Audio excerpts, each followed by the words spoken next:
Agora sim, então vamos retomar a nossa programação, segundo o Santos Day in Grain Day. Teremos agora a palestra A Logística no Brasil, Perspectiva Macro. Quem vai apresentar essa palestra é Elisângela Pereira Lopes, da Confederação Nacional da Agricultura, e a participação dela vai ser online, ela já se encontra aqui no nosso telão. Olá, boa tarde a todos. É um prazer estar aqui com vocês. Não sei se vocês estão me ouvindo bem.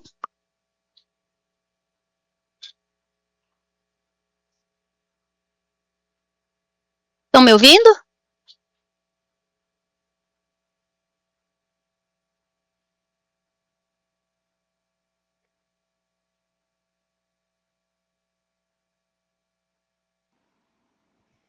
Oi, Elisângela, sim? Oi. Estão todos te ouvindo aqui perfeitamente, a imagem também, seja bem-vinda. Que bom, que bom. É uma honra estar aqui, agradeço o convite do Dr. Sérgio, da NEC, da Bárbara, do Jean. Na palestra anterior, vi que o Dr. Sérgio e a Bárbara estavam aí na cadeira da frente. É uma grande oportunidade estar aqui com os senhores para tratar de um assunto tão importante que é a logística do setor agropecuário. Então, se puderem colocar a apresentação, eu agradeceria. Eu ainda não estou vendo aqui da minha tela a apresentação. Estou vendo aqui na tela o local e os participantes, mas a apresentação não. Pronto, agora sim. Bem, eu começo a palestra com essa fotografia, que é uma fotografia recente de uma visita técnica em que eu participei, para que a gente fizesse um retrato das estradas do Brasil, com ênfase nas estradas vicinais, que são aquelas que conectam as propriedades rurais a estruturas melhores, como rodovias federais ou estaduais, as chamadas BRs, quando é federal, ou a sigla do estado, aqui no caso, eu moro em Brasília, DF alguma coisa. Então, nós fizemos uma análise criteriosa das estradas vicinais e no momento em que a gente estava fazendo uma visita técnica a uma delas, no Maranhão, nós nos deparamos com essa situação em que havia um caminhão parado há um bom tempo, como a gente pode visualizar na foto, em que animais estavam em sofrimento, o motorista tinha saído do local para buscar ajuda e nós ficamos impedidos de seguir a viagem, tivemos de retornar 400 quilômetros para pegar outra estrada que poderia nos levar até o nosso destino. Então, uma viagem que era para acabar ao meio-dia, o término foi por volta das 18, 19 horas daquele dia. Então, vejam, esse é um retrato da logística no Brasil. Pode passar, por favor? Eu trouxe alguns dados bem recentes da exportação e da produção de soja e milho no país. A gente utiliza a soja e o milho, esses grãos, de maior relevância, porque nós entendemos que os grãos são aqueles produtos que têm uma maior participação na cesta do agro, porém, que eles são responsáveis pelas aberturas das estruturas logísticas, que são os corredores, tanto interno, que levam o produto da fazenda até um centro consumidor local, no Brasil, e também os externos, os corredores que chegam até os portos e, consequentemente, aos países que são os nossos clientes. Então, vejam que no ano de 2025, dado fechado, nós tivemos uma superprodução de soja e milho, que chegou aí a 312,5 milhões de toneladas, mas que a logística ela vai depender de onde que ocorre essa produção. Predominantemente, nós estamos produzindo nas novas fronteiras agrícolas, que conforme o mapa que a gente está olhando agora, elas fazem parte das regiões acima do paralelo 16. Vejam que o Brasil está cortado ao meio. Isso significa que a produção que está aí, ela vai ter um custo logístico muito parecido se ela for para os portos do Arco Norte, que compreendem os portos de Porto Velho até os portos da Bahia, ou se ela, tanto faz ela descer para Santos e para Paranaguá, onde estiver mais próximo do paralelo 16, o custo de transporte será muito similar. Mas não é isso que vai determinar esse caminho, essa logística. Tudo vai depender dos clientes. Então, para a China, se utiliza a rota predominante para Santos, Paranaguá, enfim. Então,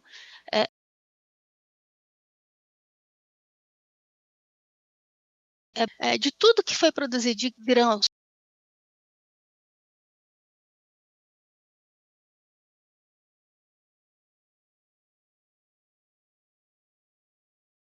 você veja uma parte de próximo a Porto Velho, ali em Rondônia também, tem crescido a produção.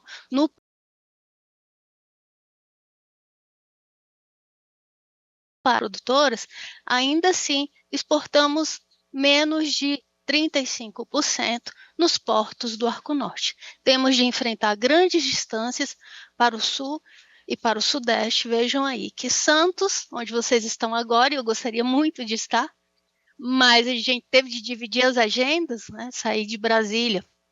Ontem foi a reunião da CTLOG, que é a Câmara Temática e Logística do Ministério da Agricultura, e a CNA preside essa Câmara. Então, as agendas impediram que eu estivesse presencialmente com vocês. Uma pena, porque já tem um tempinho que eu visitei Santos, o maior porto da América Latina, que tem uma representatividade nas exportações da carteira do agronegócio. Mas vejam que predominantemente ainda utilizamos esses portos do sul e do sudeste, percorrendo longas distâncias e por vezes de caminhões. Pode passar, por favor? É importante a gente analisar a evolução da produção e da exportação no país.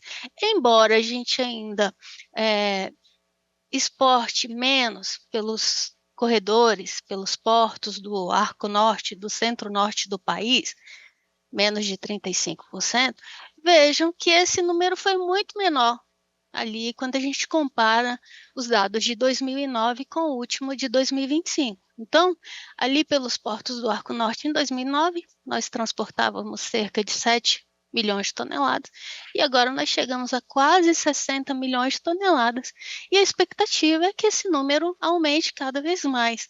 Mas para isso a gente vai precisar de infraestrutura. E eu estou aqui hoje para falar justamente disso. O agro crescendo cada vez mais exponencialmente, mas a infraestrutura não tem acompanhado. E isso faz com que as nossas perspectivas, as nossas projeções, por vezes, não saiam exatamente como nós gostaríamos. E isso vai ser mostrado aqui hoje. Por favor, próximo. No próximo slide, a gente observa aí qual foi o comportamento nesse período que a CNA tem estudado de 2009 a 2025 da produção de soja e milho no país. Então, vejam, a produção crescendo quase 13 milhões de toneladas por ano e a exportação crescendo 8,3 milhões de toneladas por ano. Mas onde se necessita mais de infraestrutura, que é onde os grãos estão mais concentrados, é o local em que a exportação tem crescido menos.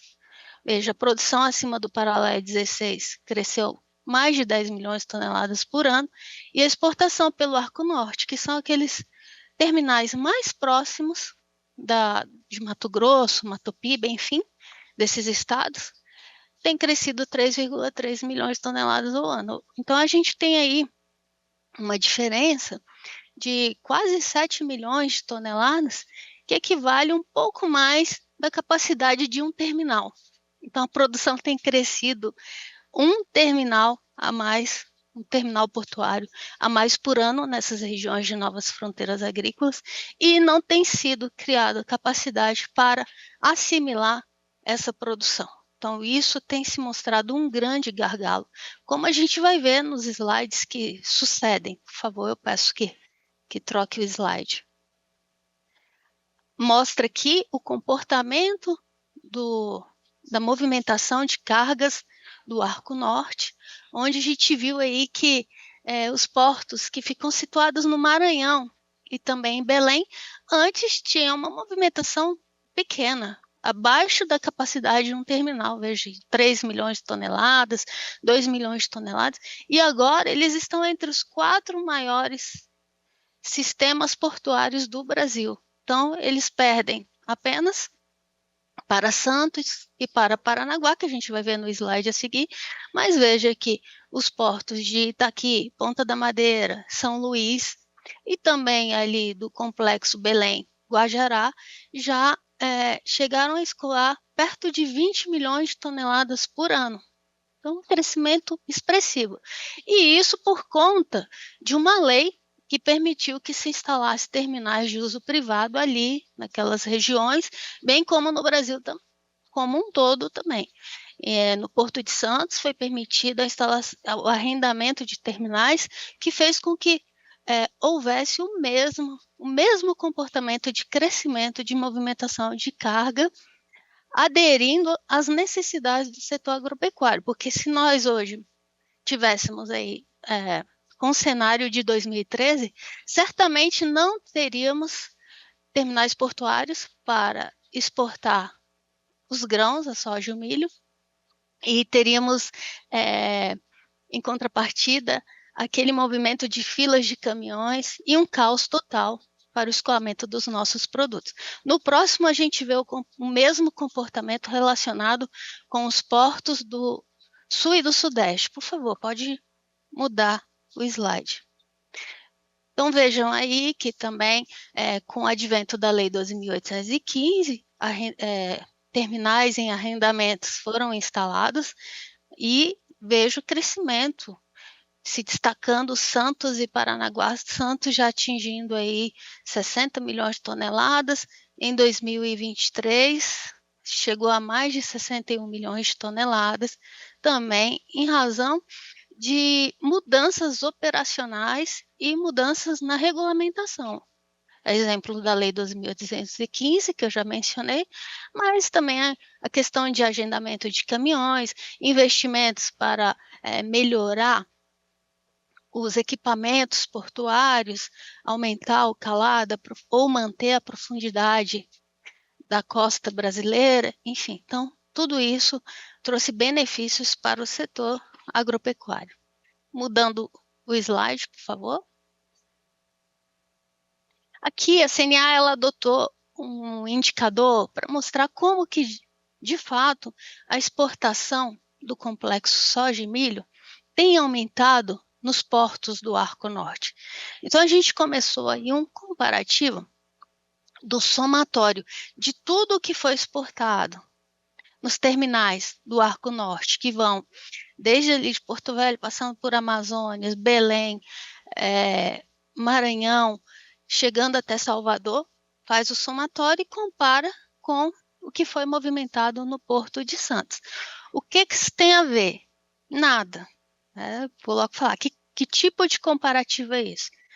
É apenas uma comparação para mostrar a evolução dos portos, dos terminais do Arco Norte com Santos. Mas é difícil comparar, porque são estruturas totalmente diferentes. Mas vejam que mesmo assim, os portos do Arco Norte, que antes tinham uma movimentação muito menor do que Santos, em algum momento, e especialmente a partir da Lei 12.815, aconteceu um movimento de crescimento da movimentação desses portos do Arco Norte e chegou a um ponto que a movimentação se equivaleu à movimentação de Santos. Então, vejam aí que a partir de 2023 houve uma equivalência na movimentação do somatório dos portos do Arco Norte e de tudo que foi movimentado em Santos. E aí, o próximo slide é o mesmo dado, só que ele mostra, e eu peço que mude, por favor, só que ele mostra algo muito interessante nesse indicador. Vejam que até 2013, Santos superava, logicamente, os portos do Arco Norte. E se a gente for comparar Santos com qualquer outro porto ou terminal do Arco Norte individualmente, a movimentação de Santos é 3 vezes maior, 60 milhões de toneladas versus ali os portos do Maranhão e os portos de Belém, que chegam a 20 milhões de toneladas. Mas vejam que depois da Lei 12.815, os portos do Arco Norte começam a aumentar sua movimentação e em 2020 e 2021 fica equivalente a Santos, e em 2022 ele supera Santos em 5 milhões de toneladas e começa a cair. E aí que vem uma questão muito interessante, uma questão de análise qualitativa. Por que que caiu? Por que que em 2023 os portos do Arco Norte não continuaram superando Santos? Porque ali houve uma seca muito severa no Rio Madeira e no Rio Tapajós. Então, nós tivemos de desviar a carga que iria para os portos do Arco Norte para Santos. E aí, esse é um problema que eu costumo dizer. Nós utilizamos uma logística saturada.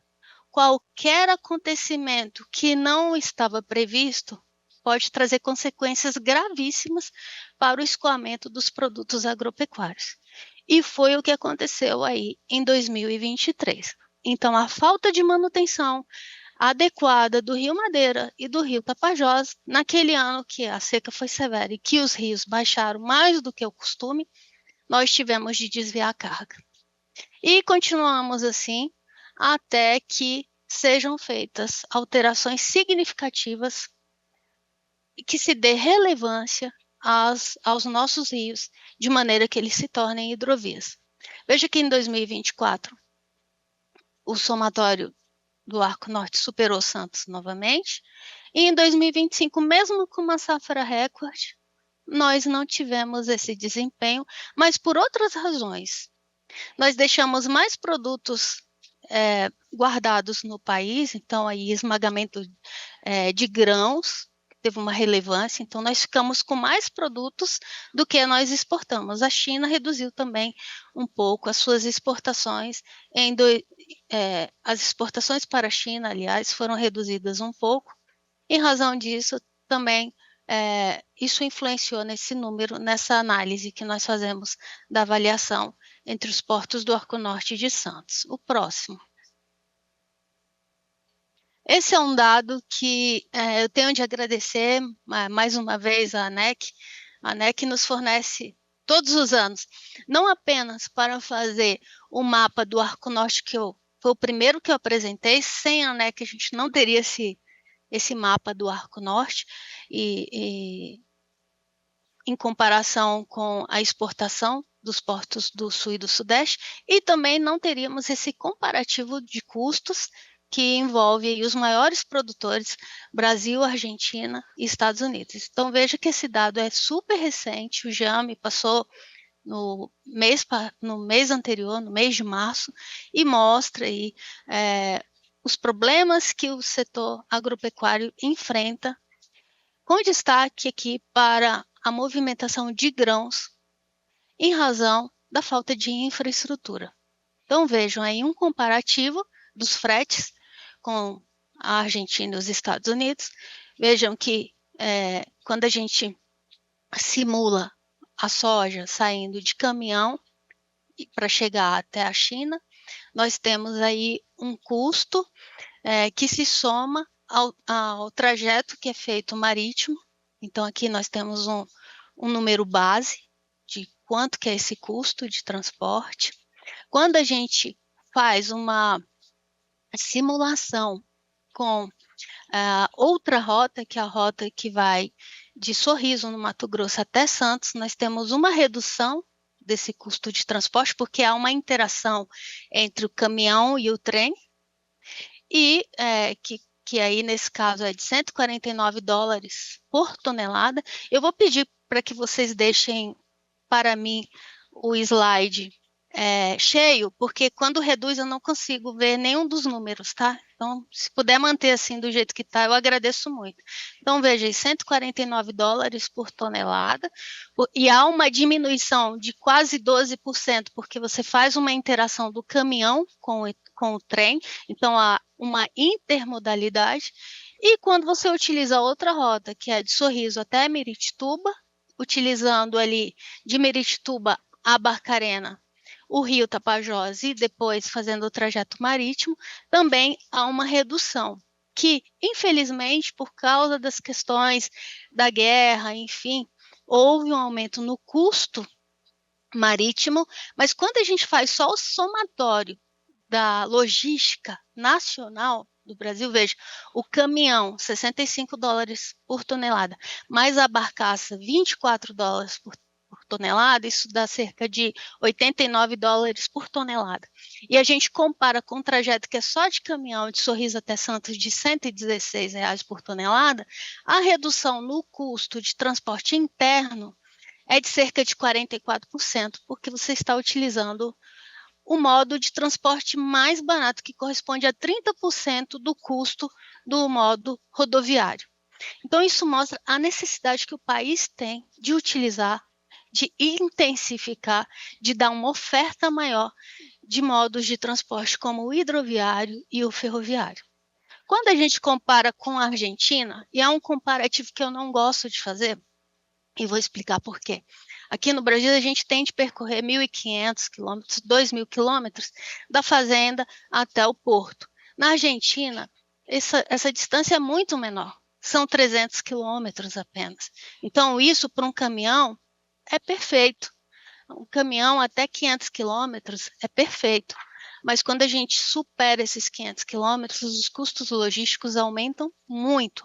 Então, por isso que eu não gosto de fazer essa comparação com a Argentina, de Córdoba a Rosário, de caminhão, ou de Córdoba a Rosário, de trem, porque é 50% inferior ao custo do Brasil, mas se nós ainda tivéssemos no sul e no sudeste, com a produção só ali, bem próximo do Porto de Santos de Paranaguá, nós teríamos um custo muito parecido. Só que nós avançamos para lugares mais distantes, e as novas fronteiras agrícolas, e fica muito complicado superar a Argentina por conta da distância e pelo uso predominante do modo rodoviário. Mas a gente pode comparar com os Estados Unidos, que tem uma extensão territorial muito similar ao do Brasil. E vejam que o custo chega a ser 65% menor do que quando a gente utiliza só o caminhão de Sorriso a Santos.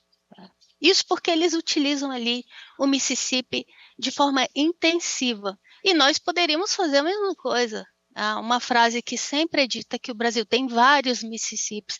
Nós temos Rio Madeira, Tapajós, Rio Tocantins, Paraguai, Paraná, Tietê, Paraná, Lagoa Mirim, entre outros, que nós temos aí cerca de 43 mil quilômetros de rios que poderiam ser navegáveis, que são navegáveis ou potencialmente navegáveis, e nós ainda não utilizamos esses rios de forma intensa para termos valores mais competitivos em relação à Argentina e os Estados Unidos. O próximo.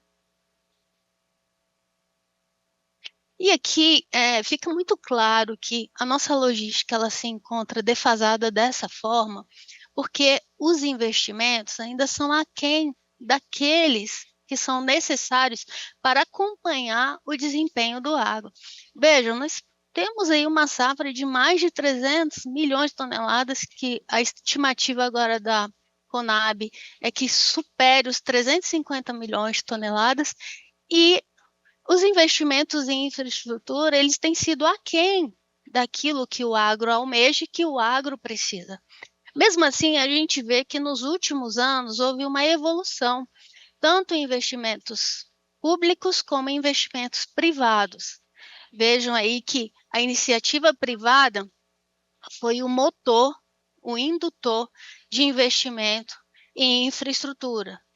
E ela tem se distanciado cada vez mais dos investimentos públicos, mas nada que seja surpresa, uma vez que há muito, desde a década de 90, o poder público ele tem perdido capacidade de investir e tem deixado isso para iniciativa privada. Então, aqui nós temos os investimentos até o ano de 2025 previsto.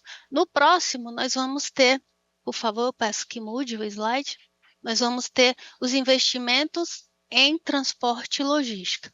Então, é interessante aqui esse gráfico da Abdib, que mostra aí qual que foi a previsão em 2025. Vejam que o privado continua sendo superior ao público, aumentando a distância. A gente meio que chama isso de gráfico de jacaré, porque vai abrindo uma boca, cada vez mais vai se distanciando o privado do público. Mas veja que no próximo slide nós vamos ver que esse valor é muito inferior do que se necessita. Nós tivemos aí um boom em 2013, 2014, por conta dos investimentos voltados para a Copa do Mundo de futebol, mas veja que na sequência eles caem e voltam a subir a partir de 2023. O próximo. E aqui a gente mostra esse hiato entre o que precisa e o que foi realizado. E aí um destaque para logística e transporte. Vejam que do total, a gente no slide anterior chegou a 280 bilhões de reais realizados, mas ali se inseriu também o saneamento, a telecomunicação e a energia elétrica. E quando a gente retira isso, a gente vê a real situação. Porém, é importante aqui que em infraestrutura, para a gente comparar com a China, em infraestrutura, foram investidos, considerando saneamento, tele e energia, foram investidos 2,24% do PIB, quando o investimento necessário, segundo a Abdib, seria de quase 4% do PIB. A gente fala em infraestrutura de transporte e logística, foi somente 0,4% do PIB, quando a gente precisava de pelo menos o dobro. E analisando por modos de transporte, notavelmente, o rodoviário é o que tem maior investimento, até porque nós temos 1,7 milhão de estradas no Brasil, milhão de quilômetros de estradas no Brasil. Então, é o modo de transporte mais relevante, nós vamos ver isso na frente. Em seguida, o ferroviário, como modo de transporte onde houve maior investimento. E, por último, o aquaviário, que envolve tanto as nossas hidrovias, nossos rios, como também o sistema portuário. Mas vejam que do que se precisava investir em transporte e logística foi menos de um terço, foi só 27%. Próximo. As carteiras de investimento são diversas e são muito conhecidas. Há 20 anos a gente, pelo menos eu, que fui estagiária do GPOT, que era a antiga empresa de planejamento e logística do país, hoje a InfraSA, há muito tempo a gente vem discutindo quais são os gargalos, onde precisa investir, e as carteiras estão aí. Só para este ano, em investimentos rodoviários, em concessões, nós temos previstos aí 13 leilões, muitos desses leilões de grande relevância para o setor agropecuário. Um exemplo aqui nós temos no Mato Grosso, a BR-163. Ontem, na reunião da CTLog, o diretor da NTT, Alessandro, que cuida dessa parte ferroviária, perdão, não foi, foi o Alessandro, não, aqui nós estamos falando de rodovia. Foi o superintendente da parte ferroviária que disse que o leilão da BR-163 está em andamento, em consulta pública, e ele é muito relevante porque por lá nós estamos movimentando cerca de 17 milhões de toneladas, e até hoje a concessionária Via Brasil não fez os investimentos aos acessos dos terminais. Então, isso causa prejuízo ao setor agropecuário. Mas aqui a gente tem a carteira de investimentos. Boa parte desses investimentos, conforme o cronograma, iniciam seus leilões a partir do segundo semestre, e nós torcemos para que até o final do ano eles sejam realizados e tragam benefício à sociedade como um todo, não apenas ao setor agropecuário. Mas estradas melhores significa menor emissão de externalidades negativas, como emissão de CO2, acidentes de trânsito, enfim, traz segurança viária, reduz o custo de transporte. Então, nós somos otimistas de que chegaremos até o final do ano com boa parte desses leilões realizados.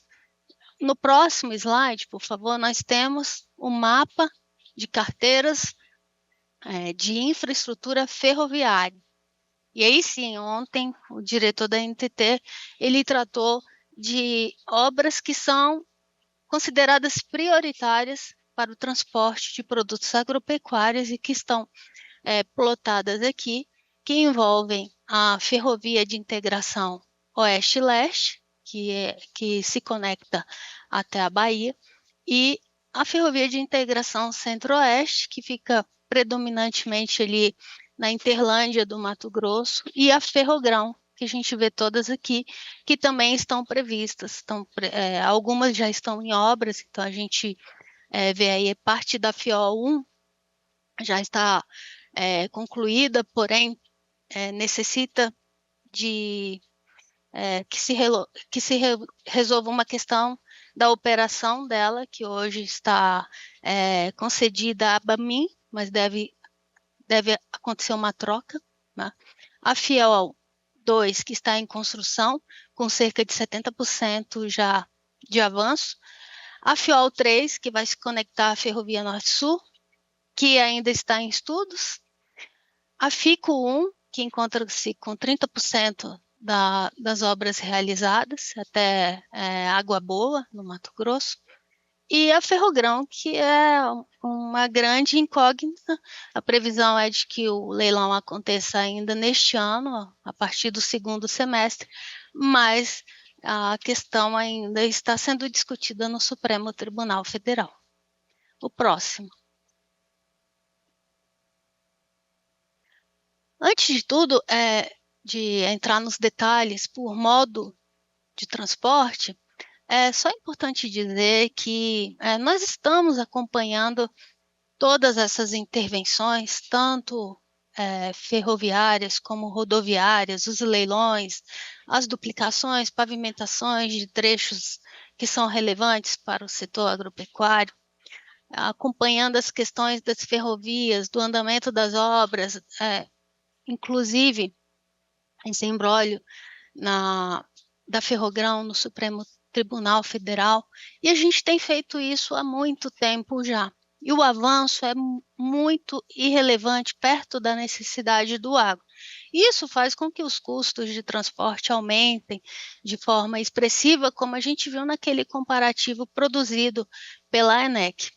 E há uma distância muito grande entre o que o agro tem ofertado em termos de volume de produto e de crescimento, do que nós estamos recebendo em troca quando o assunto é infraestrutura logística. Então aqui eu trago alguns números que são bem conhecidos, mas que vale a pena entender o cenário em que nós estamos inseridos e quais são as ações que precisam ser feitas para melhorar isso. O tempo é curto, o tempo urge para que soluções sejam apresentadas e colocadas em prática. Os problemas, como eu já disse, são todos conhecidos há muito tempo. O que falta é um planejamento de longo prazo, um planejamento de Estado e não de governo, para que obras não saiam das prioridades dos grandes programas, como o PAC, o plano de outorga de rios, de hidrovias, enfim, para que se dê continuidade, indiferente do governo que seja responsável pela infraestrutura do país. Então, passando para o próximo slide, eu vou fazer assim, apenas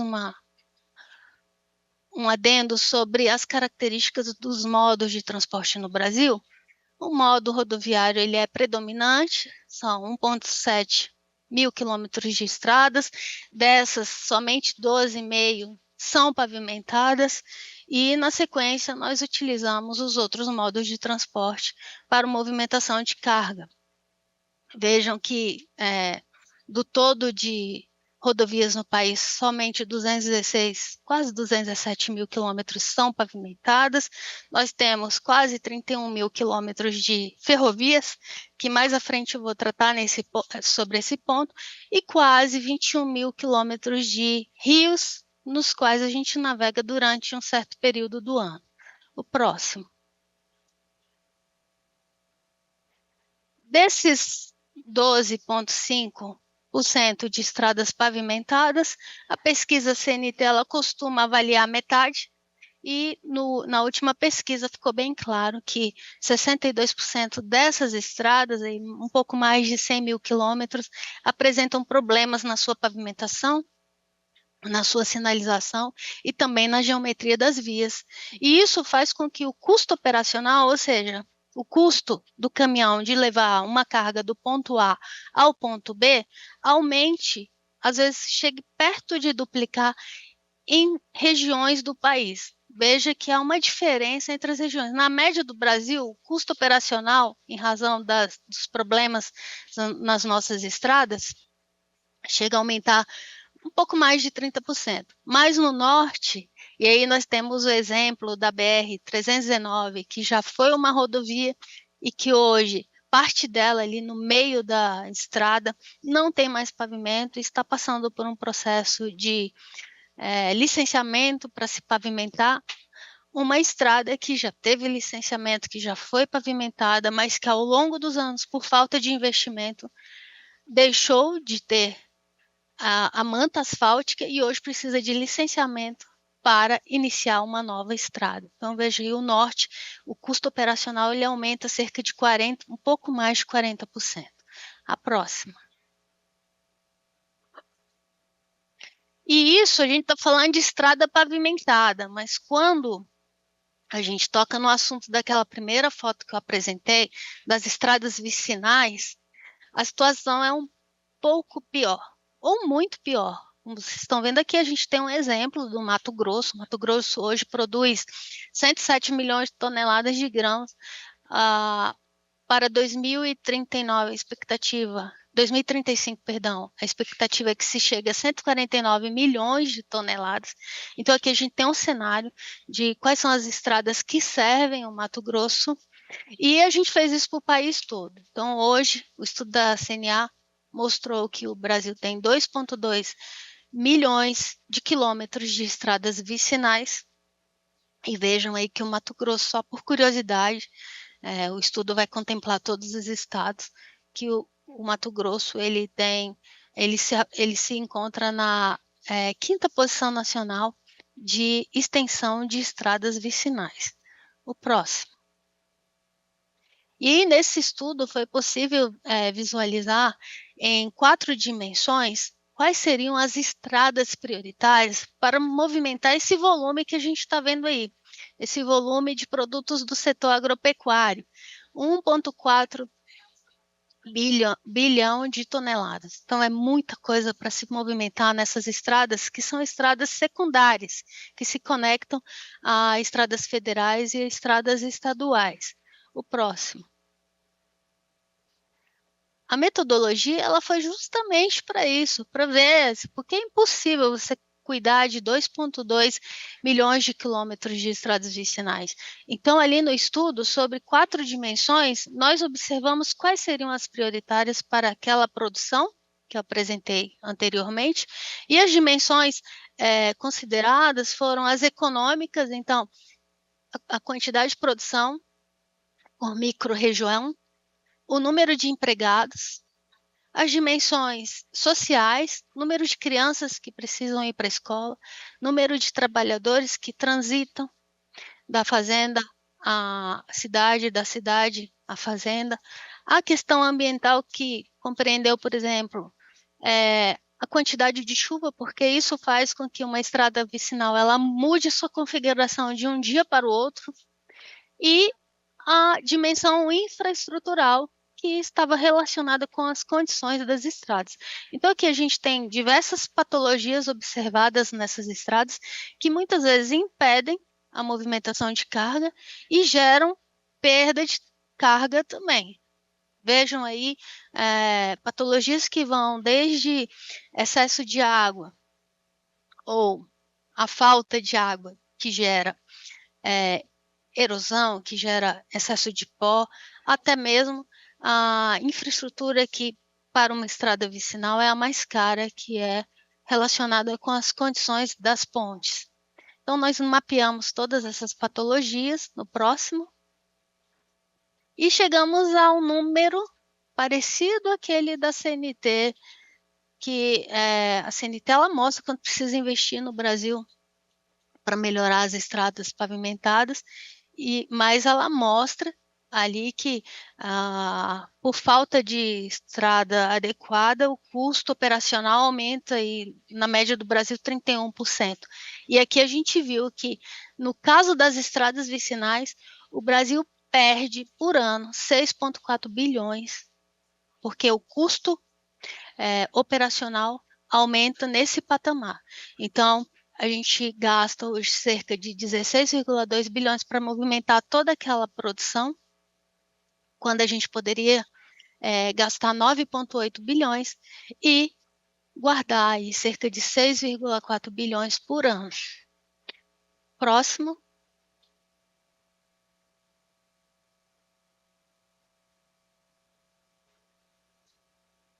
E isso porque nós visitamos alguns estados e aplicamos um questionário e vejam que, diferente lá da CNT, que mostrou que as pavimentadas são ruins, péssimas e irregulares, 62%, no caso das estradas vicinais, 91% são consideradas péssimas, ruins ou regulares. Então, a situação é muito pior.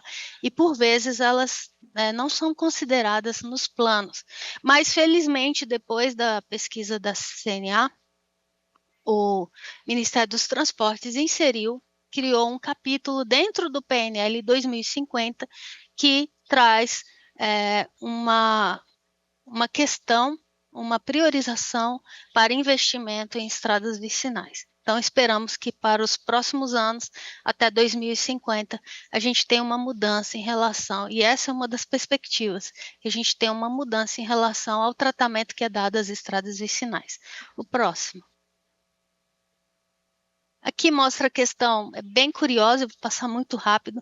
Assim como a gente teve ali os gastos operacionais, a gente tem aqui quanto se emite a mais de CO2 por se ter uma estrada vicinal não condizente com o que gostaríamos, uma estrada vicinal não adequada. Então, veja que a emissão de 1 milhão de toneladas de CO2 por ano, isso assim, para a gente entender, equivale a um caminhão dar 25 mil voltas no planeta Terra. Então, é muita emissão de CO2 apenas para as estradas vicinais. Próximo. E quem quiser e tiver interesse em ter o estudo detalhado, o estado por estado e micro-região, onde tem de investir, quanto custa investir em estradas vicinais, por favor, façam a leitura do QR Code. Lá vai mostrar que são necessários investimentos em pelo menos 177 mil quilômetros de estradas vicinais, onde está centrada a maior produção, o maior fluxo de pessoas, onde há onde as chuvas acontecem com maior periodicidade e também onde a infraestrutura se encontra pior, que são necessários investir 4,9 bilhões de reais por ano. Veja que é muito menos do que se gasta pelo custo operacional alto de não se ter uma infraestrutura adequada. Então, quem tiver interesse em conhecer mais sobre o estudo, por favor, acesse e conhecer as perspectivas, por favor, acesse o QR Code. O próximo. E aí nós temos uma questão em rodovias, que é bem nova, muito recente, que vale a pena mencionar, que está relacionada com o tabelamento de frete. Né? O tabelamento de frete ocorre em 2018, após uma greve que parou o Brasil, e aí nós sentimos, de fato, a relevância dos caminhoneiros para a movimentação de carga, mas a tabela de frete a CNA ela entende que é inconstitucional, que se trata de um mercado onde se opera a lei da demanda e da oferta, um mercado que se assemelha a uma concorrência perfeita, guardadas as devidas proporções, e quem dita o valor do frete é a oferta de caminhoneiros versus a demanda. Então, não se tem por que fazer um tabelamento. Mas, no ano passado, a NTT editou uma nota técnica que acabou implementando as validações eletrônicas que resultaram em autuações automáticas. Então, com cruzamento de dados, foi possível fazer aí a fiscalização, que antes era em loco, passou a ser eletrônica, e com isso as multas aumentaram expressivamente. Eu vou mostrar isso no próximo slide. Mas vejam que neste ano, no mês passado, foi lançada a MP 1343, que trouxe, além dessa fiscalização eletrônica, endureceu ainda mais as regras relacionadas ao não cumprimento da tabela, porque ela criou medidas administrativas para a Política Nacional de Preços Mínimos, a tabela de frete, em que existe a possibilidade de suspender o RNTRC, que é o Registro Nacional de Transporte Rodoviário de Carga, de cancelar também o RNTRC, aplicar multas que variam de 1 milhão a 10 milhões de reais, e ainda criou o CIOT, que é o Código Identificador de Operação de Transporte, que hoje só vale para o autônomo, para também empresas, de maneira a garantir essa fiscalização eletrônica. E aí a gente vê no próximo slide qual a consequência disso, tá? Desde dessas novas validações para se emitir multa até a MP 1343. O próximo slide, por favor. Esse dado eu peguei hoje no sistema, no Cifama da NTT, que mostra aí que só neste ano já foram emitidas 131 mil multas em razão do não cumprimento da tabela de frete. 2 vezes mais o que foi emitido no ano passado, que começou a se intensificar a partir de outubro do ano passado, com essa mudança na metodologia de aplicação de multa. E vejam aí que, se a gente fizer um cálculo de padaria, nós chegaremos perto de 500 mil de multas até o final do ano. Multas essas que têm trazido dor de cabeça aos embarcadores, de uma tabela que a gente considera como inconstitucional. Então, esse é um assunto que precisa ser resolvido com muita urgência, uma vez que houve esse endurecimento ocasionado pela medida provisória. O próximo, e para entender melhor por que essas multas... O próximo, por favor. Para entender melhor por que essas multas estão acontecendo, essas multas elas possuem uma frequência maior para o chamado frete retorno. E a NTT ela entende que não existe frete retorno, não existe essa nomenclatura, que frete é frete, da origem para o destino. Então, por mais que saiu de Mato Grosso e foi para Santos com soja, se voltar de Santos para o Mato Grosso com alguma carga, isso não é considerado frete retorno, segundo a NTT. Tá? Se voltar de Paranaguá para o Mato Grosso, que aí nós temos o fertilizante, isso não é considerado frete retorno. Só que nesses casos, onde há uma demanda muito menor que oferta, boa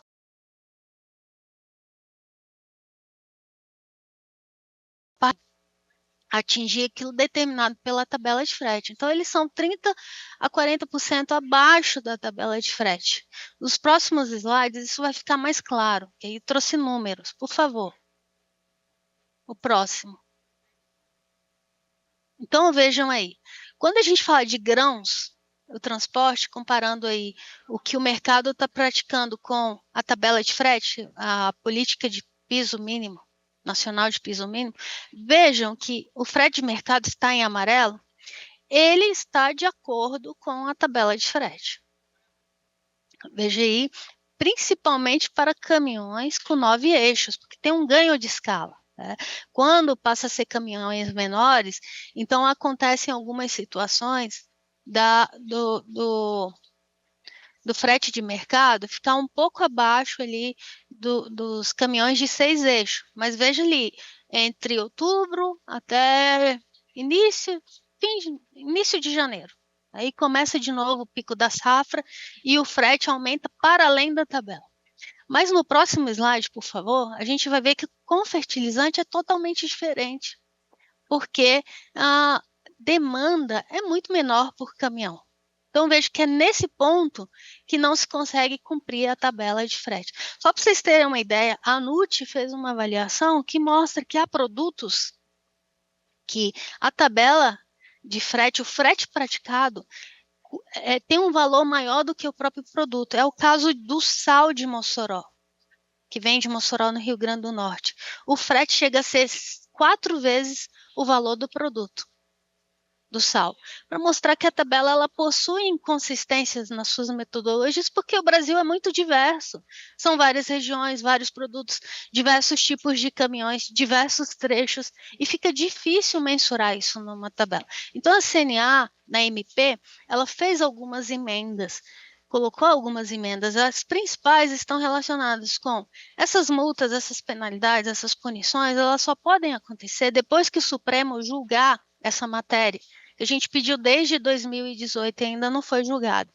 Pediu a anistia das multas, considerar a tabela inconstitucional.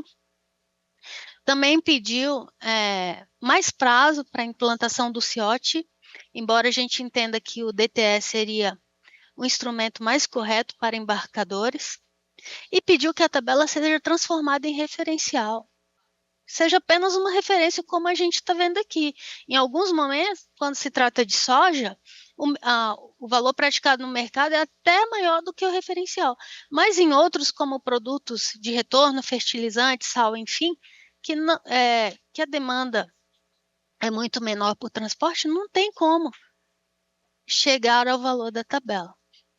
Então, isso é um assunto que a gente tem que tratar em termos de perspectiva, urge tratar desse assunto quando se trata do modo rodoviário. São 2 pontos: melhorar os caminhos, os acessos até os portos, os rodoviários, e o segundo seria esse tratamento que deve ser dado à tabela de frete. No próximo. Eu não sei quanto tempo tem, se puderem me informar para eu não ultrapassar o meu tempo, eu fico grato. Então, falando em ferrovia, o próximo slide. Ferrovia, por característica, nós temos aí algumas questões interessantes. A matriz ferroviária ela diminuiu muito nos últimos anos. A gente tem aí 30,5 mil quilômetros de linhas férreas, porém a gente utiliza 1/3 só. Nas regiões mais importantes, onde a produção é maior, nós vamos ver que a densidade tende a 0, que é o caso aí do Mato Grosso. Os fretes ferroviários são uma incógnita, ninguém sabe como que é a composição deles e por que eles são tão próximos dos fretes rodoviários, uma vez que há um ganho de escala. Você consegue transportar muito mais pelo mesmo percurso em uma ferrovia, e teoricamente o custo ferroviário deveria ser 30% menor do que o rodoviário, mas não é o que acontece no Brasil. Próximo. Para além disso, o agro ele é pouco servido pelas ferrovias. Então, no último ano, aqui o dado é de 2024, mas agora em 2025, eu puxei esses números, o agronegócio, de tudo que foi movimentado em ferrovia, apenas 18% eram produtos do agro, aí são grão, açúcar, madeira, celulose, farelo, fertilizante, etanol. Mais de 70% é minério de ferro. Então, veja que há um espaço maior para que a gente utilize as ferrovias e assim reduz os custos de transporte. O próximo. Esse mapa é bem interessante, que ele mostra onde é que estão as ferrovias no país. Então, veja aí que o Mato Grosso, que é o estado hoje que mais produz grãos, ele tem uma extensão relativamente inexistente no seu território de linhas férreas. Elas estão mais concentradas nas regiões sul e sudeste, e boa parte dessas linhas férreas se encontram ociosas ou inoperantes. O próximo. E aqui a gente mostra a densidade, e veja que o Mato Piba se configura entre a menor densidade ferroviária do país.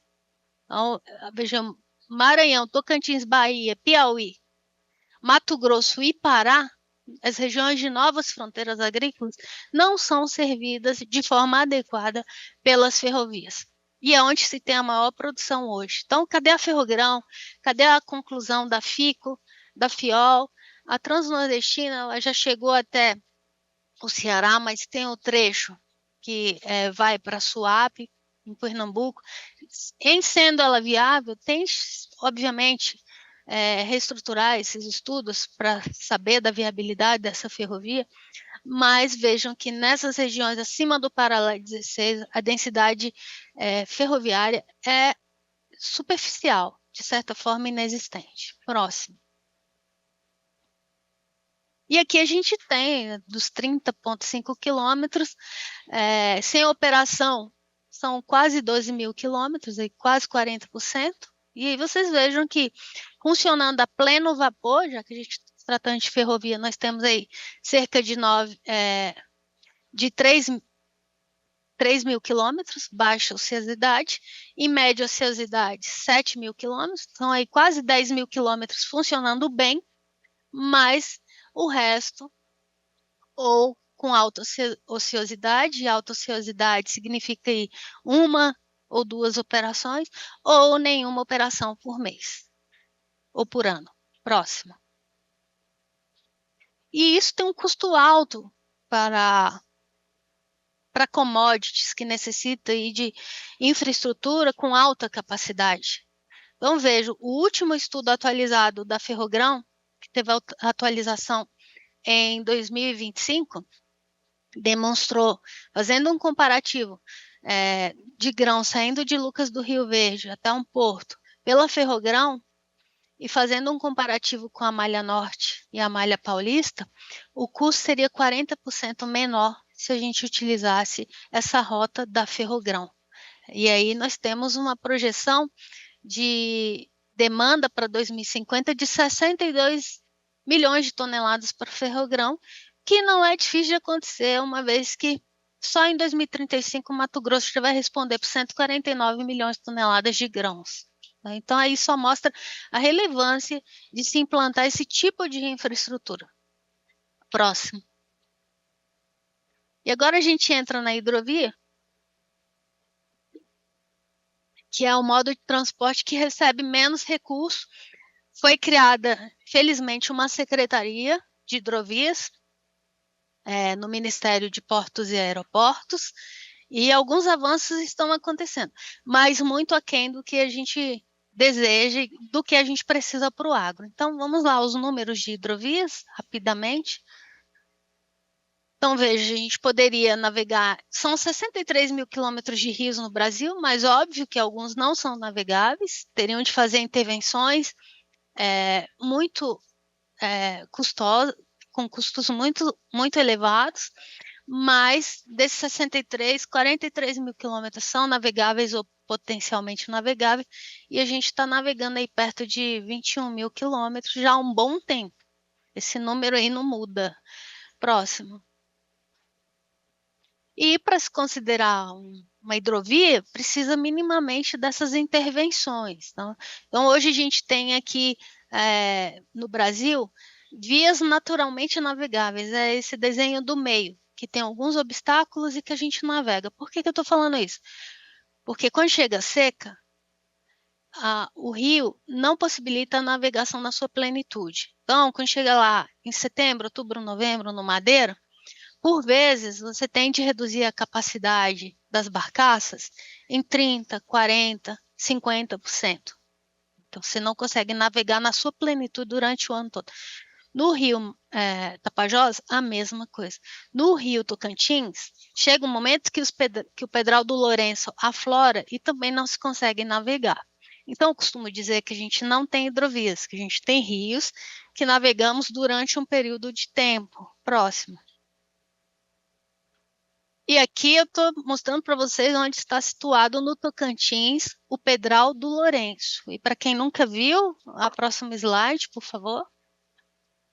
Esse é o Pedral do Lourenço. Então, no período de seca, essas rochas afloram, há necessidade de abertura do canal. O leilão foi vencido há mais de 10 anos, na época custou 560 milhões de reais, custaria a obra, já foi atualizada para 1,07 bilhão de reais, e não é sair arrancando todas essas pedras, é no próximo slide vou mostrar o que precisa ser feito, que é a abertura de um canal. São 43 quilômetros de pedras. O licenciamento já tinha sido liberado pelo IBAMA, porém o Ministério Público pediu vistas do processo e o processo está parado em razão aí de que, segundo o Ministério, as comunidades não foram ouvidas. Então, teremos mais tempo de amadurecimento desse projeto. Um projeto em que já tem aí minimamente 20 milhões de toneladas para serem escoadas durante um ano próximo. E a situação hidroviária só piora. Então, recentemente vocês viram notícias aí nos veículos mostrando que protestos no terminal da Cargill no Pará travaram as operações aí por 33 dias, e depende do veículo, em que os indígenas eles reivindicaram aí a não outorga do rio Tapajós. Eles foram contra a outorga do rio Tapajós. E vejam que, em razão disso, houve aí, problemas no escoamento de grãos, uma vez que nós estávamos bem no período de escoamento de safra, e houve filas aí durante esses 33 dias, que aqui está dizendo 25 quilômetros, mas chegaram a 35, 40 quilômetros de filas só para descarregar no porto de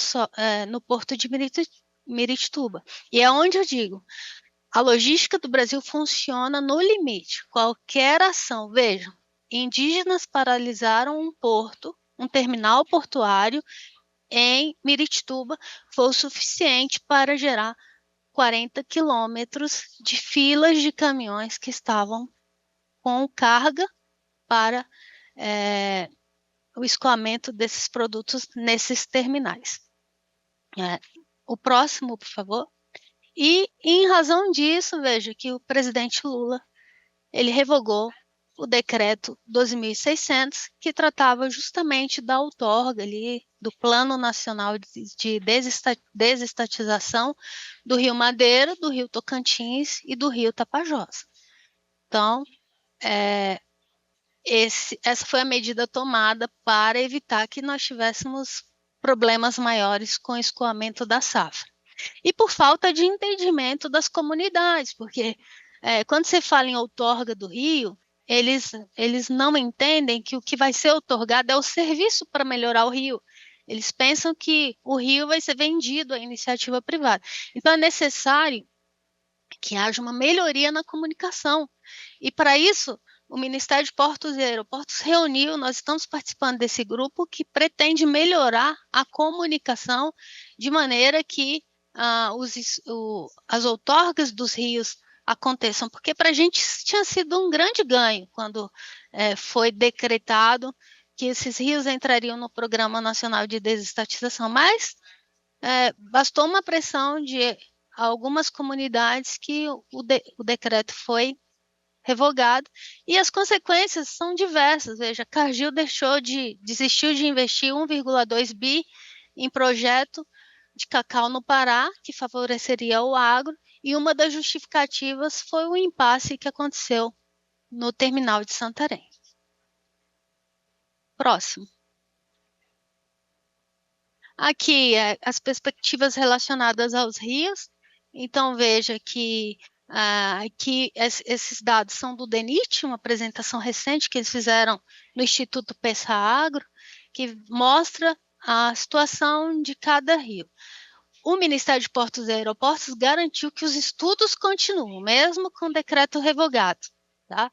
Mas vejam a situação de cada um. Os que estão mais avançados são da Lagoa Mirim, que envolve aí a concessão do complexo aquaviário. Então, não é só Lagoa Mirim, lá no Rio Grande do Sul, mas Canal de São Gonçalo, Lagoa dos Patos, os portos do Rio Grande, Pelotas e Porto Alegre, que eles vão melhorar os acessos marítimos, mas os outros estão, de certa forma, paralisados. A hidrovia do Rio Paraguai está aguardando aí os desdobramentos diplomáticos. O do Rio Madeira está em revisão, o estudo. A versão 2 deve ser lançada ainda este ano, mas vejam, no estudo 1, a tarifa seria de 80 centavos por tonelada, só pagaria aqueles que transportam grandes volumes de carga, então pescadores, ribeirinhos, embarcações de passageiro, nenhum desses pagariam para utilizar o rio dragado, com segurança. Haveria uma redução de 24% no custo de transporte, uma vez que seria possível navegar à noite também, então ampliar a possibilidade de navegação nesse rio com um contrato de 12 anos, mas eles estão fazendo toda a revisão. O Rio Tocantins, nós temos aí, junto com o Tapajós, a revisão dos estudos, mas o Tocantins nós temos a problemática do Pedral do Lourenço, que eu já mencionei. Próximo. E aqui só mostrando os ganhos ambientais e econômicos de se ter um rio navegando o ano todo, né? Então, esse super comboio, ele tem 30 barcaças e pode movimentar 75 mil toneladas de uma vez, ou seja, 1.500 caminhões, e é aí que nós poderíamos ser competitivos em termos de custo de transporte junto com os Estados Unidos, se a gente utilizasse melhor os nossos rios. Próximo. E agora eu vou correr com esse assunto, porque estou olhando aqui, eu já passei o meu tempo. Mas vamos lá, bem rapidamente, outro problema são os armazéns. O próximo. Esses dados são super novos também, mostrando aí a nossa capacidade de armazenagem. Em 2005, a capacidade de produzir e de armazenar era bem equivalente, mas hoje é uma distância de 135 milhões de toneladas, se a gente pegar a previsão de safra de 353 milhões de toneladas para 2026 e diminuir pela capacidade estática de 218 milhões de toneladas, então tem esse déficit. O próximo. Aqui mostrando que nós já tivemos aquilo que a FAO recomenda, 120% de capacidade de armazenagem, tivemos em 2005, mas isso só tem caído cada vez mais, e hoje, quando se trata de soja e milho, a gente consegue armazenar 70% do que a gente produz. Obviamente que é diferente dos Estados Unidos, nós temos aqui uma dinâmica de safra, safrinha, uma dinâmica diferente de esvaziamento dos nossos armazéns, mas isso está mostrando que a capacidade está em tendência de cair cada vez mais. Em algum momento nós entraremos em apuros, e quando a gente for ver lá na frente, quando se analisa isso por estado, a situação das novas fronteiras é muito pior do que a do Brasil. Próximo. Próximo slide. Um dos problemas é que, de tudo que se armazena no Brasil, só 17% aproximadamente é dentro de propriedade rural, quando nos Estados Unidos esse índice é de 54%. Então, os americanos, eles têm essa possibilidade de armazenar os seus grãos e colocar à disposição em momentos mais apropriados, diferente daqui que a gente colhe e já coloca num caminhão que se transforma num armazém móvel. O próximo. Aqui nós temos a produção por estado brasileiro, mas o que importa é o próximo slide, que mostra o déficit, a capacidade, né? Então, veja, o Mato Grosso é o que tem maior capacidade de armazenar, porém, o próximo vai mostrar que também é o que tem o maior déficit, por favor. Então, veja que ele é o que tem o maior déficit, metade da sua produção não há possibilidade de armazenagem. Chegando ao fim aqui, para o próximo, por favor.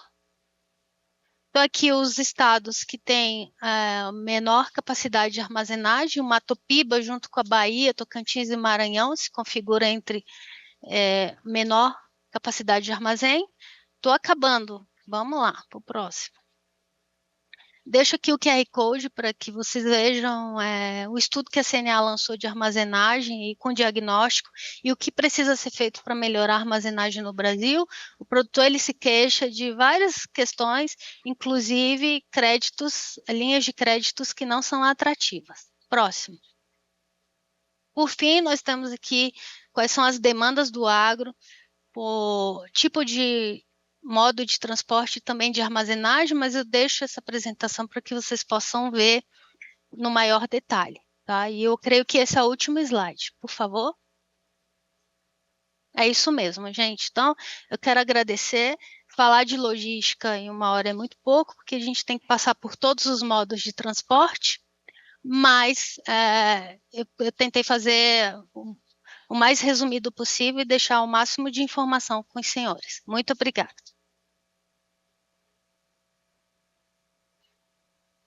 Muito obrigada, Elisângela. Todos acompanhando aqui sua palestra online, ao vivo.